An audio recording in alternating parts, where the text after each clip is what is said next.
तर सुप्रीम कोर्टाने काल दिलेल्या सुनावणीमध्ये एक ऐतिहासिक निर्णय दिला आहे, की मासिक पाळीमधलं स्त्रीचं आरोग्य किंवा ते काळजी घेणं जे आहे, तर तो स्त्रियांचा मूलभूत हक्क आहे.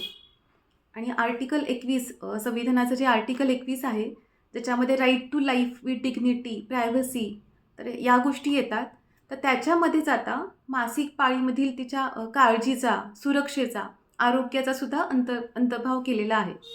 त्याच्यामुळे मासिक पाळी हे स्त्रीसाठी आता ओझं किंवा समाजाने तिच्यावर करायची चॅरिटी असं हे राहिलेलं नसून, मासिक पाळीमध्ये काळजी घेता येणं आणि हो, सन्मानपूर्वक काळजी घेता येणं हा स्त्रीचा मूलभूत हक्क आहे, असं खुद्द सुप्रीम कोर्टाने सांगितलं आहे.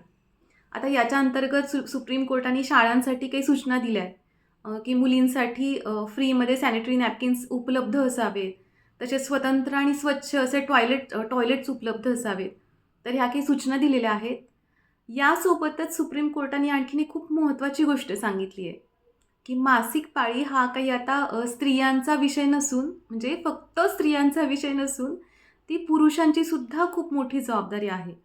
आणि यासाठी जेव्हा शाळांमध्ये मासिक पाळीबद्दल ज्ञान दिलं जातं, माहिती सांगितली जाते, तर तेव्हा ती फक्त मुलींनाच न देता सर्व लिंगाच्या विद्यार्थ्यांना ती देण्यात यावी. म्हणजे मुलींसोबतच यामध्ये मुलांनासुद्धा या संवादात सहभागी करून घेतलं जावं.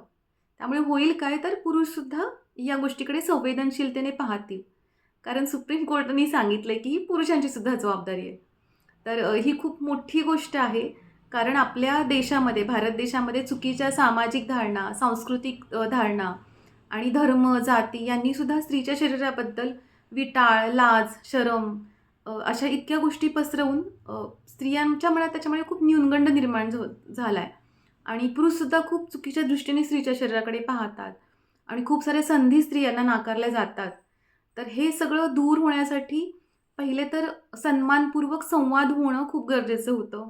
पुरुषांनी सुद्धा या संवादात भाग घेणं खूप गरजेचं होतं. आणि जेव्हा सुप्रीम कोर्ट एखादी गोष्ट सांगतं, जेव्हा याला कायद्याचा आधार मिळतो, तेव्हा या गोष्टी सामाजिक धारणा बदलायला आपल्याला जास्त मदत होते.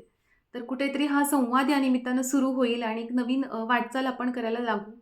हे हे मला आशादायक चित्र वाटतं. आणि माझं पुस्तक आहे पाळीचं पॉलिटिक्स, तर नक्की वाचा. खाली मी नंबर देते आहे, पुस्तक कुठे मिळेल. वाचून मला फीडबॅक नक्की कळवा. Thank you.